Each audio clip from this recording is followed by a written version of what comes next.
Yo, Going back on. at you with another episode. I hope my computer be acting Yeah, weird sometimes, man. I You know. know, it always. I think sometimes when sometimes I have Windows, so sometimes I be getting the updates, but Uh-huh. it always seems to do it when I least expect. Yeah, It's it will catch you. crazy. What's up, Mike? Mike said, how is that possible? Ah, that's funny. Open relationships don't actually work, but only in certain circumstances, lifestyle, and beliefs. Well, Well, yeah, and yes and no. it's short show. yeah, we live. Yeah, we live. Like, share the video. Smash the like button and everything. So, I was talking to somebody the other day, and they were saying that most people that are together, somebody's stepping out anyway, or eventually someone's going to step out. So, why not go open? I said, well, yeah, you know, That's not a very optimistic view of a relationship. Like, I first know. of all, if you're going into a relationship with that viewpoint already thinking that it's doomed, you probably need to heal before going into a relationship. Because although cheating isn't a deal breaker in our relationship, I don't think it's inevitable. Like, I don't think one day he's definitely going to cheat on me, so I'm going to be proactive and try to do something that is actually going to wreck our relationship, possibly, so that he doesn't cheat, right? Like, that's just not the viewpoint that I would go into a relationship with me. But what do I know? Yeah, I know, right? Hey, but tell everybody about your channel and your Instagram. Okay, awesome. So I am Toshiba, I'm Rob. and we have a show on YouTube and on Instagram called Fuck Your Feelings, the show.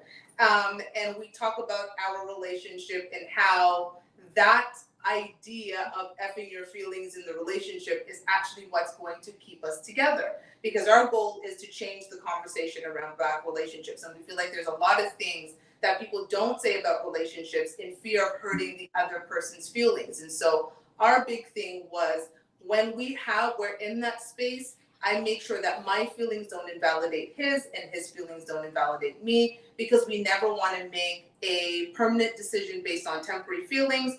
And we're also committed to the commitment of our relationship. And so we give each other the space that's required to make sure that we're sharing the good things, but also the grievances in our relationship. So that's my part about that, babe. I think that's well put. Thanks, babe. I think, and we really, we use our relationship not from the term, we love to say we're not relationship goals or anything like that, anything close to that. And ultimately, we want to change the dynamics around Black relationships, period, because we were at a luncheon today, and that was some of the tonality of that is how we are essentially free out here, but what are we really doing with it? Like, what was civil rights really about? What because I just seen like the most ratchet video I've ever seen in my life the other day. Which one's that?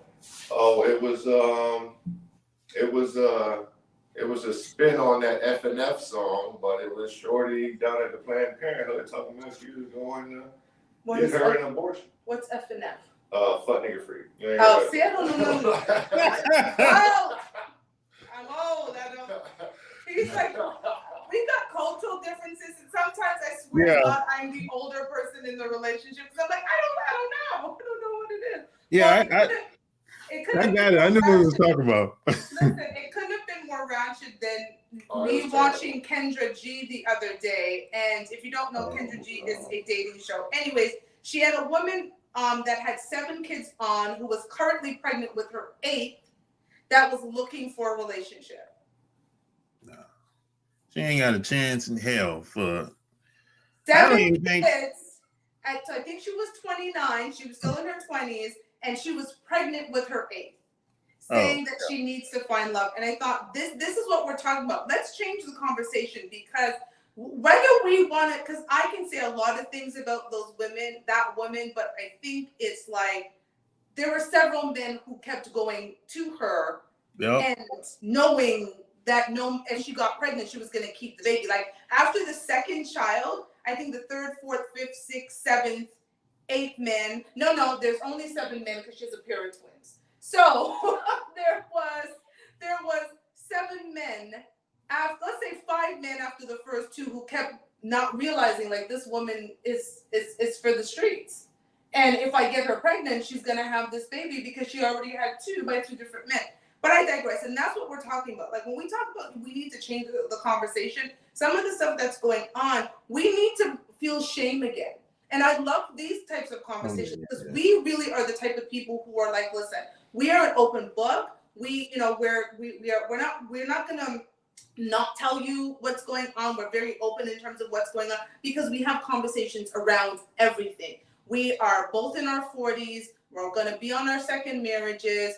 We've got kids. We're blending our family. Like we've kind of seen a lot. He's traveled internationally for playing basketball. I didn't grow up in America, so I have a very different viewpoint. I was born in Jamaica. I grew up in Toronto, Canada. So like we bring a lot to the conversation and different perspectives. And we think that if more couples had very blunt conversations, like real conversations, that person who talked to you about, well, people are going to cheat anyways, they wouldn't necessarily have that mindset. Yeah. People aren't talking anymore. No. Well, until it's too late, what was the old saying? An ounce of prevention worth a pound of cure. Like, why wait till stuff happens to have a conversation about how? Because everybody's got a plan until they get. But there's nothing like having had that conversation, even if it's difficult. Of like, what happened if XYZ were to happen, or whatever. And we love playing that game. It's like it's like an intellectual exercise almost sometimes. Of then what? And then what? And we actually had this conversation about open relationships.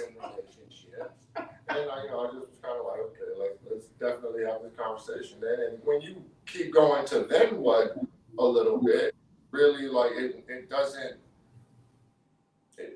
doesn't solve anything that was going on in the relationship. It just opens it up. So which seems kind of almost a worse place to be in because you're straddling a fence. You know what I mean? Well, let's be. Do you want to hear the conversation we had about open relationships? Yeah. And so this is what happened, everybody. I brought up the conversation, which a lot of people think is interesting because I'm the female, but whatever. So I brought up the conversation and said, let's have a conversation about open relationships, right? And he basically said, what'd you say? Tell me what you said. I hear this crazy woman go trying to get her 20%, but sure, let's have the conversation. And that's how we looked at it, right? Because we always talk about the 80-20 rule. We are definitely each other's 80. Like from the moment we met, we realized that very quickly that we were each other's 80. But me being me and wanting what I want, I was like, let's explore what this would look like. Being a woman. Well, that's why I didn't say woman. I said me being me. I'm a little bit spoiled. Certain, okay, not to cut you off, babe, but I have a personal philosophy. Like in any relationship, you have man and woman problems, which are just across the board universal. Every couple, every relationship has these issues because they're kind of central to just how men are versus how women are. And then you have your Rob and Toshiba problems, which are our own personal spin to all of those things, you know what I mean, going on. So we don't have a tremendous amount of Rob Toshiba problems, but we do have quite a few man-woman problems that's just the nature of relationships. So when you have a fuck your feelings mentality, you can have those conversations of, what I mean, like, she likes to make fun of me like I'm being in a caveman mentality and stuff like that. He's like, me man, you woman. I'm not doing that, you know, because no guy wants to feel like he's doing that. And no more do I want to make her feel like she's, you know, some emotional, blubbering, you know, constantly, you know, got a handkerchief out and, you know, because she's not. She likes to think she's like emotionally tough, but I not with me, you know, and I think that's why it's a good space for her. She definitely gets to be in her feminine energy with me.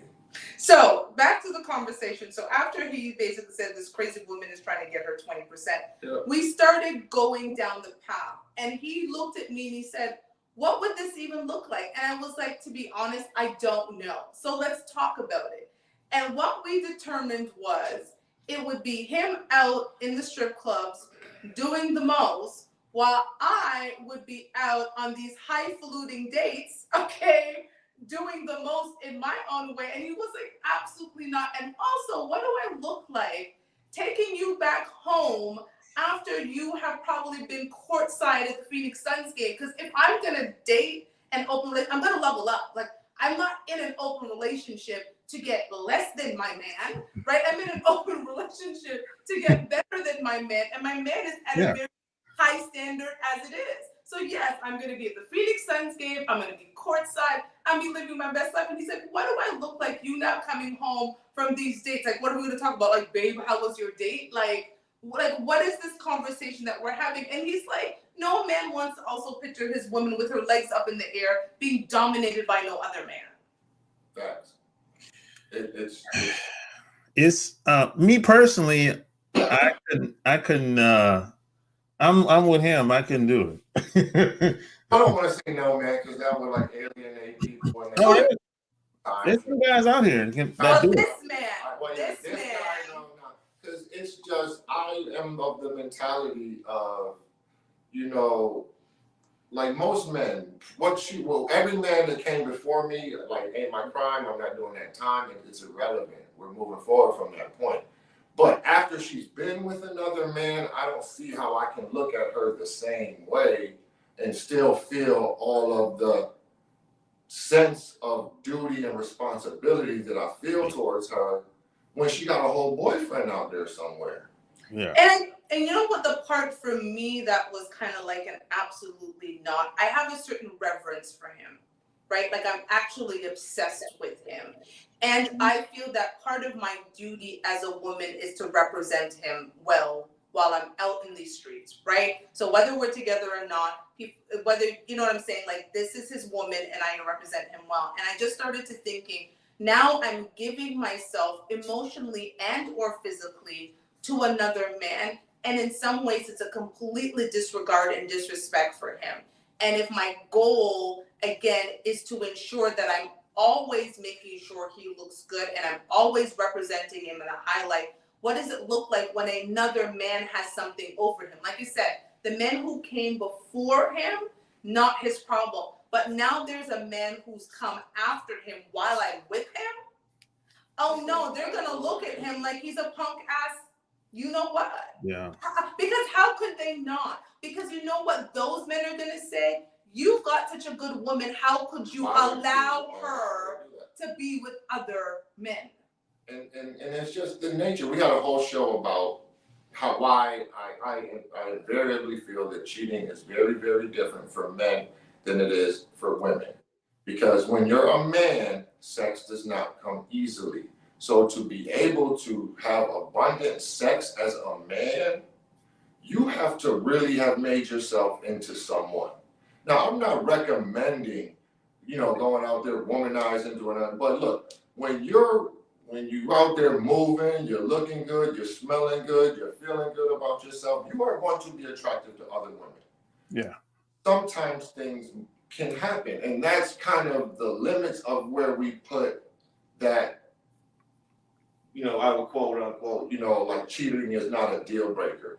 She would be deeply offended if I was dating another woman. Oh, absolutely not. Giving himself emotionally to another woman, if I was financially contributing. Oh, to no, the not even a donut. Yeah. Not even a donut. Men and women look at things, but I can go have sex with 10 women and not want none of them. Yeah. she's still my baby. I'm coming Yeah. home every single night. Yeah. But no woman has sex with a man that she doesn't see some type of something with. Yep.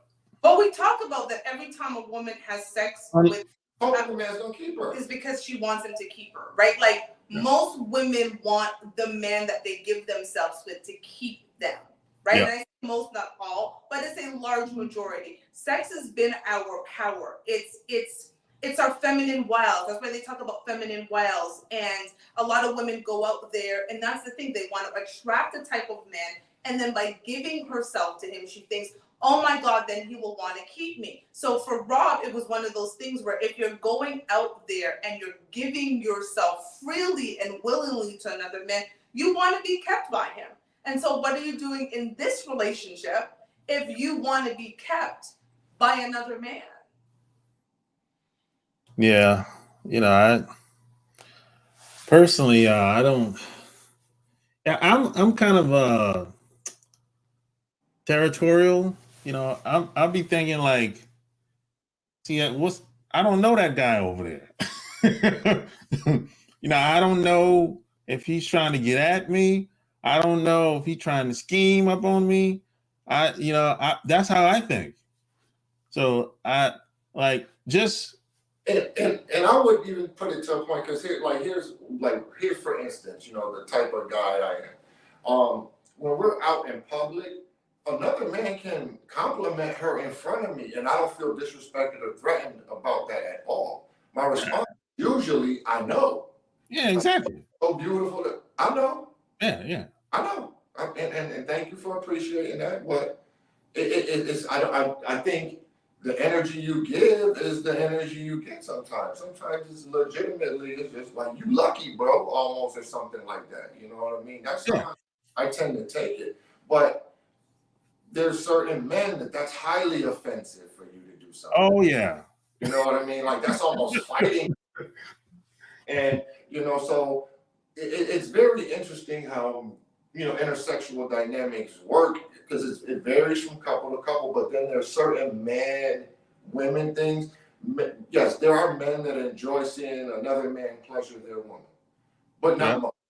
But not most. Not most. Most guys are, if once they see their woman with another man, they don't feel like that's my woman anymore. No. Yeah, I got a friend that they went to a swingers club one night, and they actually met a couple, and they, you know, did their thing or whatever. And he said he never saw his wife the same ever since. I said, oh. Because she was getting, like Rob said, dominated by another man, as opposed to a man dominates a woman, right? Like your woman on her back and another man pounding her. That's what it is. It's not like that's what it is. It's not trying not to be dominating sex. There's no other kind of way about it. Well, most of the time, there are some fetishes and variability. We live in Arizona. There's a lot of stuff that winds up on the table. But I'm giving another man power over me. That's how it goes. And then you mix in fantasy and taboo and all these other. Look, women produce dopamine naturally. I know that term gets thrown around a lot, but it is that it gives them that euphoric type. Women describe being in love very differently from men. Very differently. It's far more of a mental, chemical thing with them. With us, it's more of a duty, responsibility type thing. The woman I love is the woman that I'm going to protect and, if necessary, put my life out there for. That's not the same as, she don't got to feel that way for me. Yeah. But she should feel like I would rather die than disrespect my man. That's how I would expect her to feel. Yeah.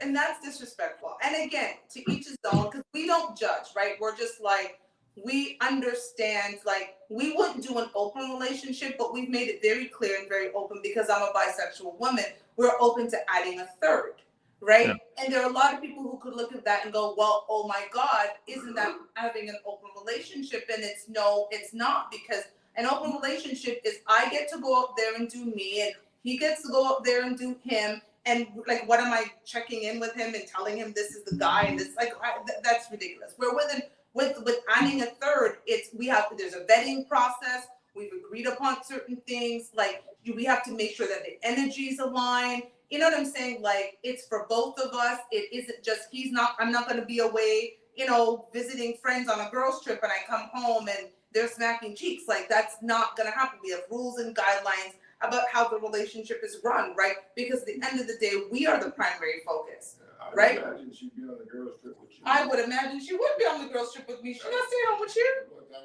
Hey, check this out. Even with some women, you got to be careful. You got some wackos out here, man. Yeah, and don't really come with the right intentions or emotions or energy, and will try to play the game illegitimately. Let's put it that way, for lack of a way of describing it. So we're not out there like that because we're very attuned to that. That's what I wanted to get to about the open relationship. Why it tends to not work is because both of y'all are building other relationships. You're not doing anything to patch up the actual relationship between the two of you. All your focus and energy is out there now. That's true. Yeah. Yeah, that is. What are you guys doing to keep your relationship going? And did you remedy the reason why you wanted to have an open relationship in the first place? Yeah, I think a lot of people, when they start inviting other people in to their relationship, the relationship was weak. Mm-hmm. So they went out with, they didn't really have they didn't do it. In my opinion, they didn't go about it in the best way. Yeah. Because they don't have a vetting process. Like, in everything you should. I don't care if you listen. However you want to run a relationship is how you run a relationship. But even if you decide to have a threesome, you should have a vetting process. It shouldn't be have some shots at home, go out, see the first nice woman that catches your eye, see if she's down, and bring her home.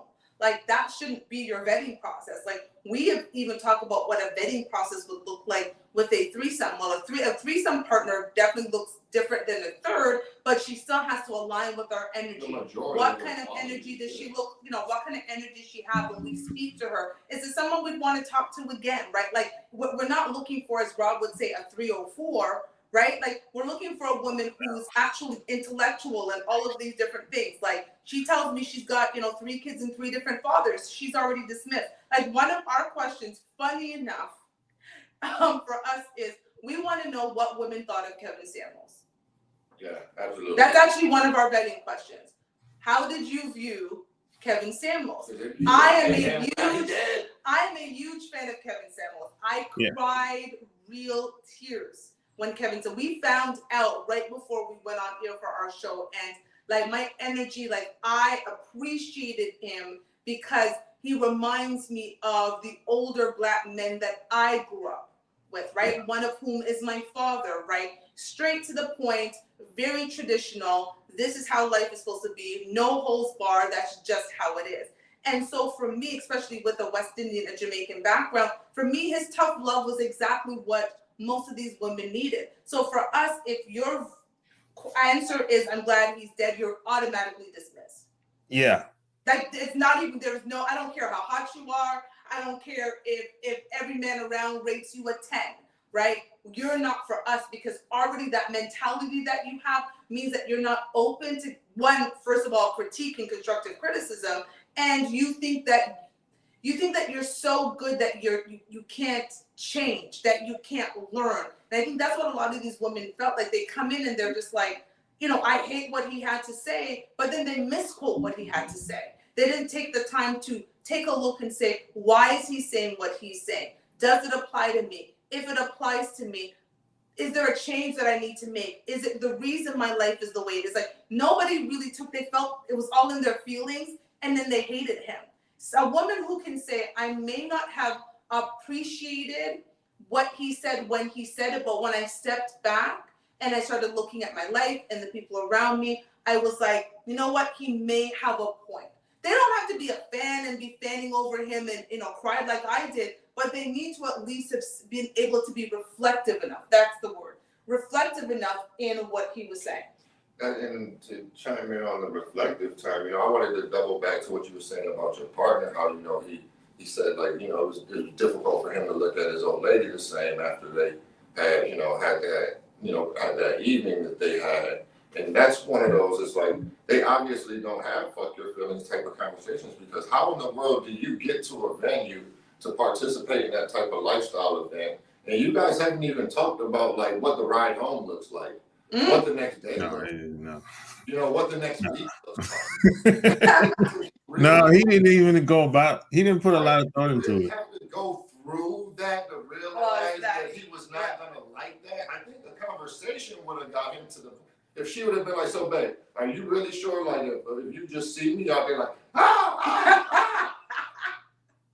you know, or and I could get even more vulgar than that if you want, but you know, I digress. But that's the point, like, because we had those conversations. About that, he would have been like, hell to the no. Like he actually was, but it was too late at that point because it done happened now, and their relationship unfortunately won't be the same again, because whether he's honest with her or not, probably he's not even told her this, because again, it just sounds like they're not having those type of conversations. And we've had those conversations. We've talked about what would that look like. We've gone through the gamut of it, and he said absolutely not. There is no, like, he was there is no questioning there. And I didn't try to turn the knee. Oh my God, babe. But I was like, I don't care. Like, I don't want another man because you're enough of the man that I need. Like, I don't need to do that. I don't have a desire for another man, and therefore that isn't even a thing. You know, I don't care if Tyson Beckford walks in with it and says, you're that. That's just not what we want. That's not what we want as a couple. Because again, if it doesn't benefit us as a couple, we don't. I think the thing about it is we don't necessarily go out looking to fulfill individual needs. We go out to fulfill our needs as a couple. Things that will benefit the both of us. Yeah. Because when we came together, it became about us. Yeah, and we had certain conversations around those type of dynamics, and you know, but for her, interesting enough, she had some trepidation with telling me the fact that she was bisexual, because most guys want to party, a little fist bump when they hear something like that, and they think that's just a license to, oh, we bisexual. Oh, bro, for that to be true, you have to start doing some stuff, and I don't really think that that's what you want to be doing. No, she's bisexual. So when it comes to things concerning that aspect of her, she's the expert. You feel me? Like, and I think guys get lost up, and they and let's be truthful, man. Like most guys, straight up, it's not built for that. No. Even to have multiple women, much less your woman doing something, but you're not even built to handle multiple women, dude, because they can talk you into stuff that'll mess up the relationship. Yep. Even men going out there and picking, right? Like, we have a rule, he does not pick. There isn't, it has to be someone that maybe catches my eye, and then we go through the vetting process, right? It isn't him saying, babe, well, that girl, and whatever. No. Come over here. Yeah, right, we're not doing that, right? It's something that we know, as somebody catches my eye, I'll see if he's interested. If he says no and says, no, not my thing, she's eliminated. If we both agree, then we're going to put her through the vetting process to see if she meets the other criteria. But it's not just a willy-nilly, you know, my girl's bisexual, so it's an open license to go F down any big booty stripper that he sees when he's out with his boys. Like, that's not how the way it is. But again, people have to have these conversations. Having a threesome, opening a relationship, adding another person is not going to fix an already broken relationship. No. You know, having a threesome, even me, when I was in my 20s, I thought it was like, you know, just sitting there thinking about it. I said, you know what, man? It might be a good idea. Until the opportunity came about, and I was like, I'll pass. You know, I just wasn't, I don't know if it was the other woman or me. I just wasn't feeling it. Twice. I know he, come on, tell your stories. You know you got plenty. No, I think that I have to get to know the other person. over a certain amount of time, and I didn't get the opportunity to do that both times. So I'm like, I'll pass. You know. Bro, I think sometimes some of the best decisions that a man makes is the opportunities he passes on sometimes. Yeah. Like and that just shows, if nothing else, self-discipline. You know what I mean? Like you could, like one thing I can't stand is a guy that just run down on anything. Oh. I don't even like be like it's like I don't even want to be around you, bro. No, me either. No. We not even of the same cloth, clearly. And I don't what makes you be like that? You know what I mean? But I think that if you were not raised with certain influences, you think just the act of getting women makes you a man, and that's ridiculousness right there.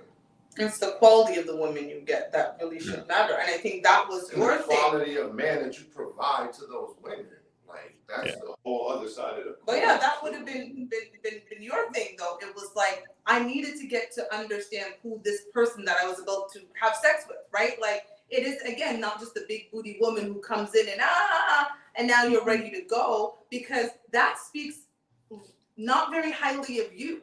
Right? If just a big booty and a smile is all it takes for you to be ready to go, I think there's more that's required. There's some people who would look at that and be like, no, that should be enough. But for me as a woman who likes women, that's not enough. There's certain things that women can say or do that completely turns me off. And I'm like, if I'm a woman that's turned off like that, I can only imagine how a man would feel. And then also a component that I think, depending on your level of experience and like how well you understand that, is that fantasy always falls short of reality. Every single time, the fantasy is better than the actual reality of whatever you was fantasizing about. It's going to fall short of those expectations. So, and you know, the dynamics of your relationship, I think it's even cautious of what you fantasize about sometimes. I don't think about spending time with other women, like because that would diminish the time that I spend with her, and she already gives me enough shit about the time that I spend with her. Facts. You feel what I'm saying? So if he started spending like all of this time with someone else, it's no. Even to have that as a desire, no. Like why would I even want to do that? This woman is my intellectual equal. We have crazy deep conversations. I go to outer space sometimes. Occasionally I lose her and she's like, look, you left the solar system. Come back. Can you come back? But 9 times out of 10, we're up talk like, we had the opportunity to get away from things a little bit this weekend. It's not for the greatest of reasons, but it's still the opportunity. And we talk about just what that experience is going to be like. Where we have the expectation that it'd be the opportunity to just have those ain't got nothing to do with nothing kind of conversations, you know what I mean? Like we said, we are open to the idea of a third. We haven't had that conversation in a while. What does she look like?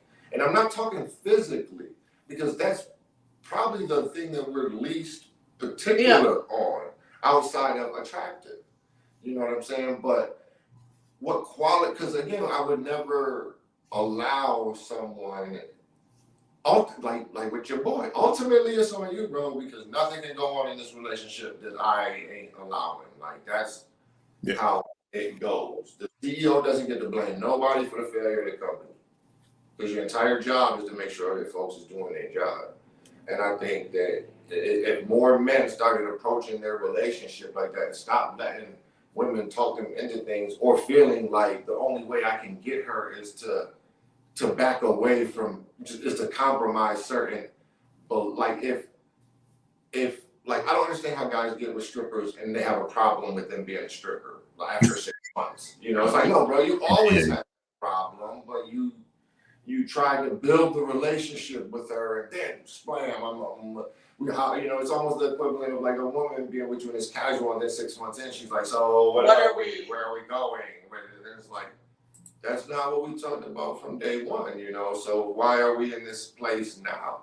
So we have those type of conversations to where it's, you know, every guy like, oh, okay, that's awesome. Now imagine if, you know, we bring a woman into a relationship and she just head over heels for her and all she wants to do is hang out with Kimberly. And now I'm sitting over here like, that, baby, you don't do none of this stuff you used to do for me no more. It's all about Kimberly. Now, Yeah. asshole, you know what I'm saying? So you have to understand that's a delicate situation just by default. So you're talking about a very small, you know, percentage of the population that you're even realistically looking at. So that's not even something that we move through our everyday life focused on. You feel me? But when the woman comes along, if that and we definitely don't think she's in the Phoenix area, just absolutely not. What? Phoenix? Yeah. Absolutely not. It's a negative. Yeah, I heard about I heard Phoenix is a very unique city. It is, man. It is, and I love this city. It's been home for over a decade now, you know. But the culture is a bit lacking in this city, and if that's something that, you know, is important, or not even important to you, but you know, just that's how you choose to spend your recreational time. You wind up spending a lot of time in the house, man. Because outside of like young kid type of stuff where it's like, I don't have to, like, we do stuff sometimes. Like last time we were out and it's like, all they do is sit around and film themselves on Instagram and it's like, oh yeah, we're so old. What is this? Okay. So old. Yeah, Phoenix is definitely the place for that. Oh yeah.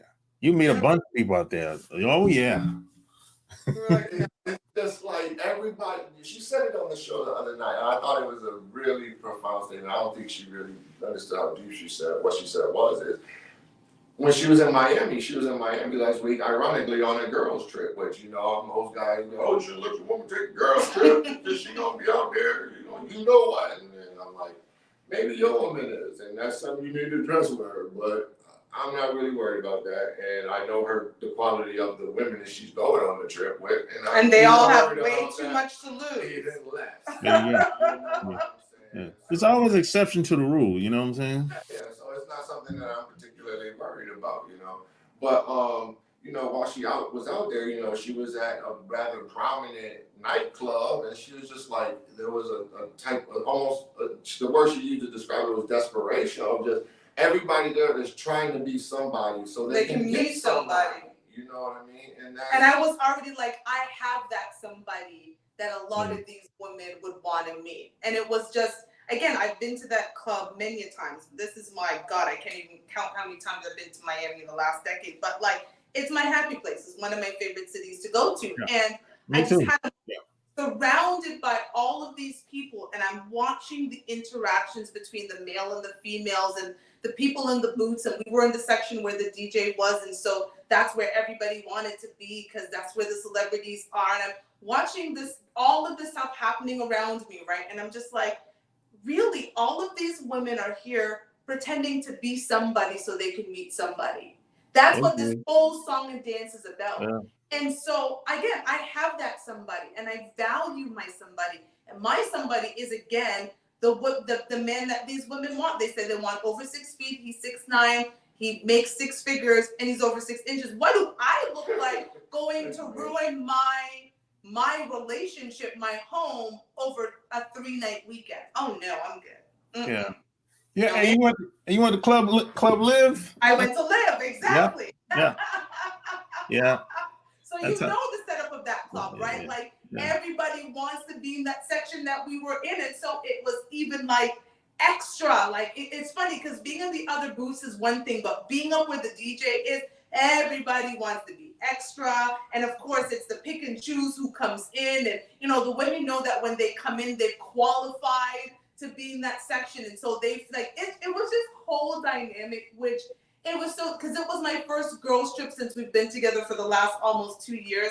And I was like, the dynamic is different. Everything to me was very different because, again, I have such a reverence for this man and I value the relationship so much that even though people were inviting me to be on their yachts, and I'm like, what do I look like in my bikini on some other man's yacht with my girlfriends, but they're gonna pour champagne on me and slap my ass?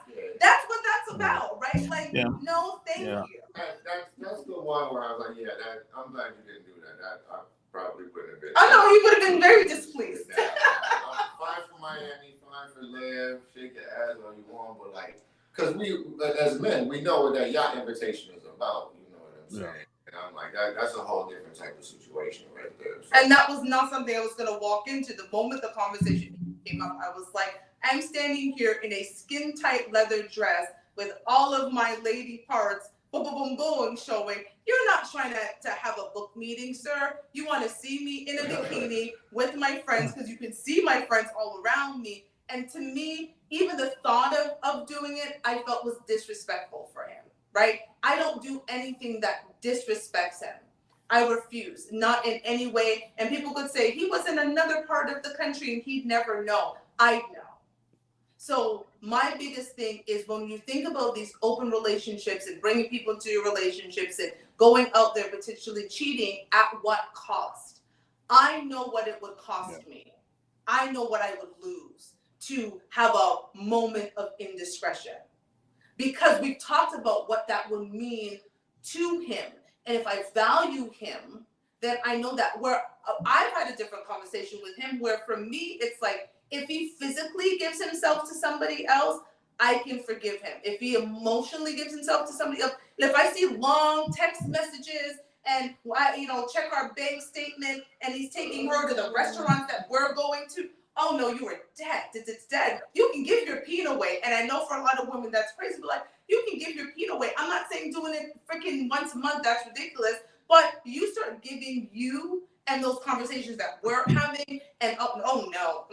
And why do women ask questions like, hey, do you love her? Did you give her any money? Did you take her out anywhere? Why do they ask that? That's an like you're now investing in her. Right? Okay. Him, again, turning a woman and giving her some back shots and holding her by her ponytail and wiping himself up and going about his business, that's a very different situation. He's not a talker on the phone. Doesn't like to talk on the phone. Funny enough, when we started, he spoke a lot on the phone as we were building, but that's not his natural personality. He doesn't like to text all the time. So again, I have the password to his phone. So if I were to just go in his phone to check for something and I'm seeing these long conversations I'm going to be like, oh no, what are we talking about? Right? Because he's giving parts of himself that to me, I feel selfishly belong to me. Like he feels that they're parts of me that belong to him. And in a relationship, they do. That's the point of a flipping relationship. That's the point of a relationship. Marriage. We got to get back to those. I belong to him. Whether people like it or not, and he belongs to me. And people think when we say that, it's like, well, you're not property. I am his property. Guess what? By changing my last name, when he marries me, I become his. I forsake the life that I had as Toshiba Billings, and I become Toshiba Stevenson. So yes, I do belong to him. When your father gives you away, that's what he's doing. He's saying, I'm no longer responsible for you. This man is. So again, if I belong to him, what do I look like giving up the parts of him to some other man who's only showing me attention but has no intentions for me? I mean, like, here's the thing with me. It's just people seem to struggle with the acknowledgement that when you are dealing with someone, when you are, and now, again, a kiss passes for a relationship these days, but I'm talking about when you've actually had a conversation, I'm committing myself to you, you're committing myself to me, we're going to commit to the commitment of being together, and we're going to try to figure out what our life looks like together. Talking about those type of situations, which unfortunately are a lesser percentage of relationships, because people, I've experienced it, I've heard it, I've talked to people enough that I know that so much is, look, man, this whole women's sexual liberation thing it's only people that benefited from it is like the top tier guys. Yeah. And that is the reality of it. The average man is more frustrated than he's ever been in history because he can't even get a decent woman no more. Because all of these women want to look the same and chase after the same dude. and wonder why they have the perception that all men ain't nothing. You can't be with, like, that's like getting with Magic Johnson and then being shocked that he has other women. Yeah.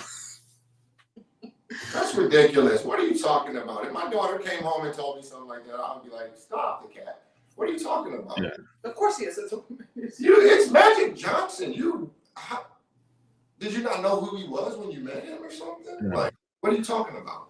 It's weird. I went to Denver for a conference like 2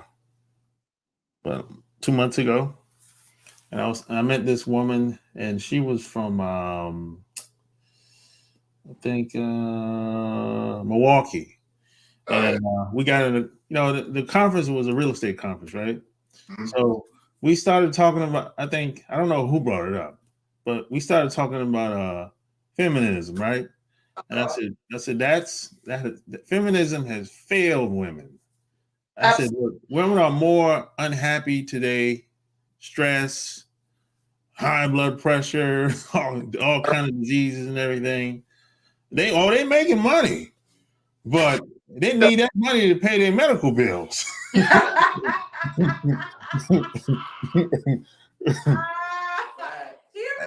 the thing that people get misconstrued. Feminism was about choice. It was to be able to have a choice to do or do not, right? And I find it interesting that women will look down on other women who make a choice to be in a more traditional relationship. So there are women who will say, because I always say Rob leads, that's how it is. If I want to go right and Rob wants to go left, we're going left. There's no question asked. If Rob comes home and says we're going to the moon, I say, what would you like me to pack? Like, we're going away, we have a flight in a couple of hours. I'm the one who packs Rob's bag.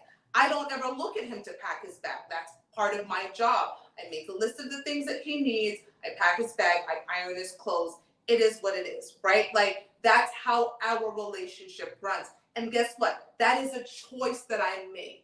I made that choice, and we made a choice together that me giving 60, 70 hours out of this house like I used to prior to this relationship doesn't work for where we want to go. Now, feminism would tell me that I'm under a patriarchy and he's misogynist. When again, the whole concept of feminism was to allow me to freely make that choice. Yeah.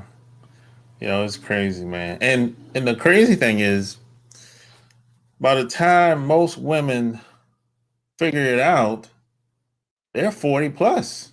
Yep. And let's not forget, the Fortune 500 has definitely benefited from feminism. Oh, yeah. That's why they sponsor it the way that they do. Yeah. And again, if we're talking feminism choice, look, man, I have a daughter, man. I'm all for that, man.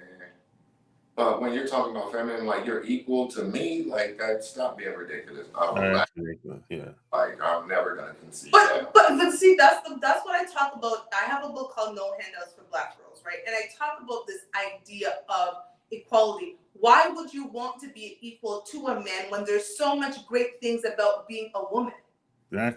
Like, I don't ever desire to be him because there's so much benefits that I get being a woman. There's so much that we have that innately makes us who we are, that again, the world couldn't run without those parts of us. So this idea that I want to go around and be a man, and I don't want to make some of the choices that you have to make.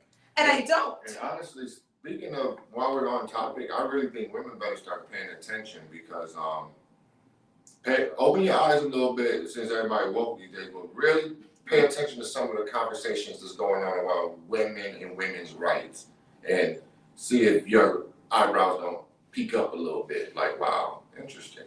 Well, here's the problem. Women have fought for so many rights, but yet here we are in 2022 and Roe versus Wade is gone and women no longer have the right to have an abortion.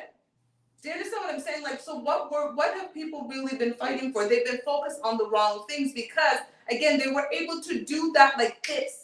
So all of these women who claim to be feminists who are fighting for all of that, how did they miss that? Because somewhere along the line, the movement missed the fact that they were going to take something back that really actually is fundamentally important to a woman, but they made men decide that. So how did you guys miss all of that? But you're talking about sexual liberation, and you're talking about girl, go be independent, and you can have babies when you're 45. Don't let no man hold you down. Those are the things that they're pushing, but the things that matter, that are actually impacting their life, like rules and laws and the governing body, what they're doing, all of that's not happening, because the real feminists who started feminism, they knew what was going on.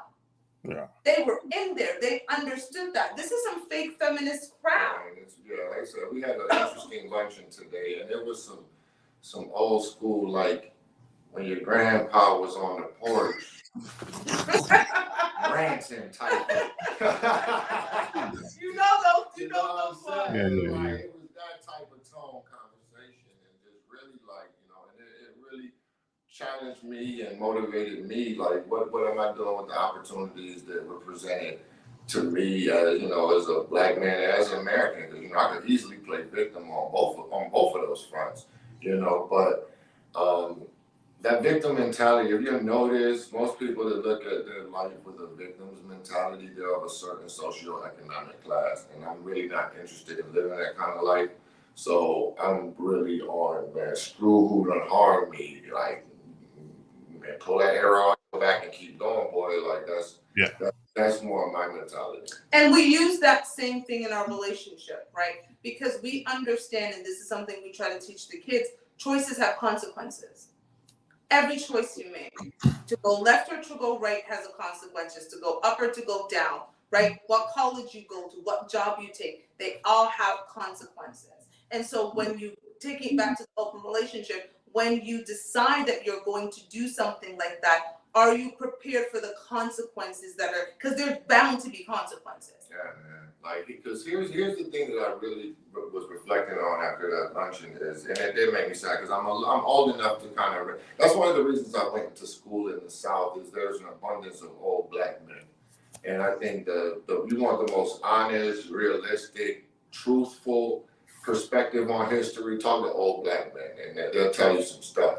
You know what I'm saying? Like the gentleman that we were here speaking, he said he never ate in a restaurant until he was 17 years old, because all the restaurants were segregated. So we forget these type of things, and I'm old enough to remember when the black community moved, that we held ourselves to the highest standard. That was the standard, because we understood the circumstances that we had to come from, and the only way to overcome that and to develop from being underdeveloped was to hold ourselves to the absolute highest accord, and to see how far we've come from those standards today. It's just like, how did they get us like that? And again, I kind of look at this feminism thing, like, man, that's where I really appreciate Kevin Samuels for putting that conversation to the forefront, because look, I want every woman to have the choice to do whatever she wants to do with her life.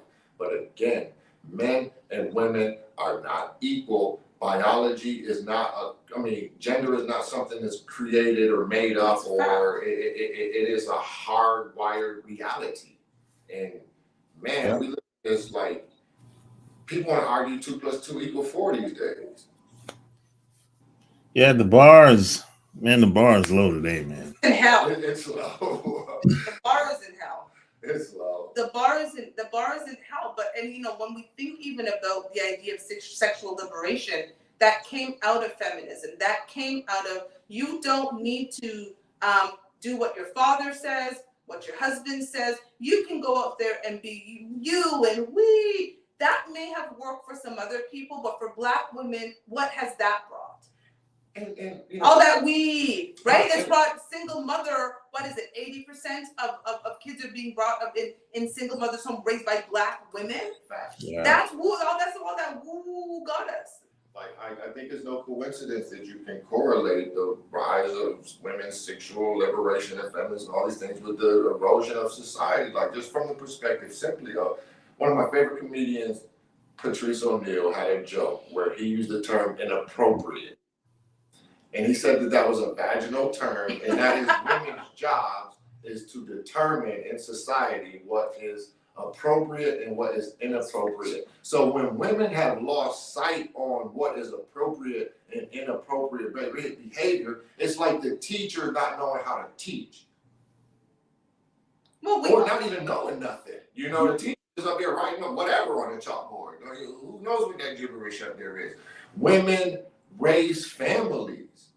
So if women are indecent, I think even the ancients understood that, man. A society with indecent women running around, we're not the same. And traditionally, they had a term for men that was crazy sleeping around. They called him a womanizer, and solid men didn't appreciate that guy either. Yes. But we lost shame, man, and shame ain't a bad thing, man. I think we need to bring shame back. We were talking, but that was one thing we were talking about earlier, is that idea of being ashamed of something, right? No one, again, every girl has an OnlyFans page link in their Instagram these days. The Instagram models, and check out my OnlyFans. I remember back in the day when you were a stripper, it wasn't something you advertised. You didn't put it in your bio, the dancer at X and at your club, right? It was something you did in secret. There's a reason your name was changed. There was a reason you went through the back door instead of the front door, right? Like it really was, girls were going to school in the day and dancing at night to be able to afford their education. That's what that really did come from. But nowadays, girls are advertising it as it's a thing. And I'm not saying not be proud of what you do, but have some secrecy, right? Like there is a layer of like, maybe not on your Instagram bio, maybe not everyone you meet, you tell them you're a dancer and come check me out at XYZ club. Like back in the day, in the 80s and the 90s, and even in the early 2000s, there was secrecy around it. Now it's a big thing. And I'm just like, absolutely not. My daughter could not be putting her ass up on Instagram talking about come meet me at Magic City. Nope, not today. Wide open, man, out here. But again, and then the issue is when you bring that mentality into a relationship, right? A lot of the times, this is why when you're getting into the relationship, this is why those fuck your feelings conversations are so important. You need to understand the mindset of that person. How will they move if put in certain situation? What do their value? What does it look like? What does shame look like for them? Do they even have any shame? Right? Like having those conversations before you're jumping into and saying that this person is my ride or die and I wanna live life with them. Can you build with someone who doesn't share the same values? If you're constantly arguing and a push and pull, like if my concept of an equal relationship is if Rob cheats, I can go out and cheat too. That's already a flawed relationship. Oh God. Yeah. So why did you cheat, Toshiba? Because Rob cheated. Yeah, you hear that on Paternity Court. I watch a lot of Paternity Court. Okay, and it's that tit for tat back and forth. And even the judge on Paternity Court always says we lose that game all the time, 100% of the time, because this is why women are standing in Paternity Court, going back and forth, bringing in men to test, because they wanted to play that tit for tat game. That game is not for us. But feminism and this whole the idea of the liberation and fighting the patriarchy and all of that stuff, and now misogyny has become a word, but nobody talks about misandry. Nobody talks about the other side of it, right? Men are the blame for the ills of society. So even the open relationship, and going back to your friends, I pray his wife didn't turn around and blame him for the idea of going into the open relationship, because it's the easiest thing to do. Well, honey, if you hadn't agreed to it, we wouldn't be here. Oh yeah, that's facts though. It's like she said, she brought the conversation up because I think most of the times, even if you don't, or if you're a guy and you're kind of dim enough to think that's going to be a good idea and you want to go to your, because I think what most guys have in their mind is they want to open up their end, but they don't really. No one is very close. Females, and they're being honest with themselves. And even then, once they actually get out there and get in these streets, they realize, oh my goodness, this is, how can we get back home? Like, it's not That would definitely be. I really observe this social stuff, you know what I'm saying? Like, I would hate to walk into a strip club with her and they're like, what's up, y'all? It's Mr. Make It Rain. And I feel so embarrassed for her. You feel me? Like, because I represent her when I'm out here moving in the street. So if I'm out here moving with sleazy broads and sleazy people and all of this kind of stuff like that, you know. And not only does it reflect poorly on me, but it reflects poorly on her, and vice versa. So if you're not holding yourself in your relationship to that type of standard, you're gonna get into goofy stuff like that. So again, back to your friend, it's on the man to earn that conversation. Because I'm gonna tell you what's really going on. Another Patrice O'Neal joke is women women objectively want a winner, but they will subliminally try to turn you into a loser to make sure you're really a winner. That's why I said it's on the man to shut that conversation down. Oh no, Like, he what shut are it you down. really real quick. talking about? It was like, yeah, let's have it. Let's go down the path. But when it was done, I was like, oh no, babe, this would never work. Like, and he was like, no shit. Like that Yeah, would I never started work. like, so again, how are you gonna? And she even started thinking about what some of the going downstream with the idea of being, because again, it's all great being having a sugar daddy until he want payment, Until he wants sugar. until he want sugar. Okay, just like. And that's when a lot of women want to renege, and it's like, and wonder why he gets upset, and now he wants to destroy you or tear your life up. Or, act like a woman too, you know. It's. And then here's my question. I guess this is the last question before we wrap up, because I'd be curious to know, because again, you've had many of these conversations. So you open the relationship. When it's time for you to close it, what happens then? Because every door that's open eventually has to close. Yeah. And now you have all of this effery that's happened over a period of months or years. How do you then move forward thinking about the effery? Because it's essentially, to me, if you're closing it, it's almost like you're starting a brand new relationship. Because you have no choice but to. Because if you hold on to all of the trail of bodies that you both had, right, in that open relationship, right? And because it's almost better to have a trail of bodies than to have a woman who's in an open relationship and she only was with one guy. Because then she was in a real relationship with him. Yeah. You were in competing relationships. So it's all, but then it's, for a man, it's like, now my woman's been chopped down by 5, 6, 7, 10 men while in a relationship with me. So now you got to close the door. What the hell is that like? Again, how I'm looking at you the same, because again, we had the conversation. Yes, I don't actively move on it, but if I'm being completely honest, like, yes, I have no problem with the idea of being with another woman sexually. But when I ask her, do you want to have multiple penises in your life? No. She's like, no. That's not. No, that's not what I want. Desire. And I think most women, and there's, again, not knocking nobody's fetishes, but if that's really what you want, I would think maybe question that just a little bit. Is that really your appetite, or is there something going on there that you might be? Well, you don't need to be in a relationship. You need to just be open. Yeah, you just. So whatever it is that you like, the moment you decide to go into a relationship and, you know, become interdependent with someone, I think then expecting to live a single life while you're in a committed relationship, that's very difficult. And somewhere along the line, somebody's feeling gets hurt. Oh, yeah. Hello, your friend, right? Like somebody's feelings gets hurt along the line because they think that they can handle this situation only to find out, holy crap, and it shouldn't be when another man is balls deep in your wife. That's all I'm gonna say. That's my last words.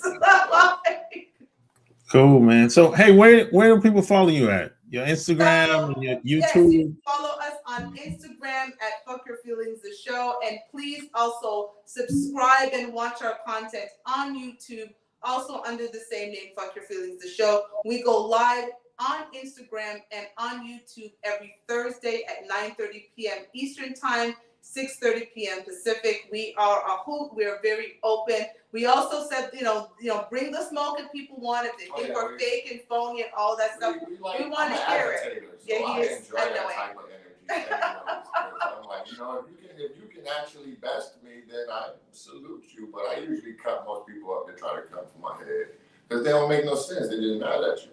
So again, we talk about changing the conversation around Black relationships through a variety of topics, and we use our own relationship to talk about those topics. And again, we are a hoot. It's hilarious. I say a lot of Roberts on the show because he'll just say some stuff that I'm like, Robert. Catch a bad vibe on live.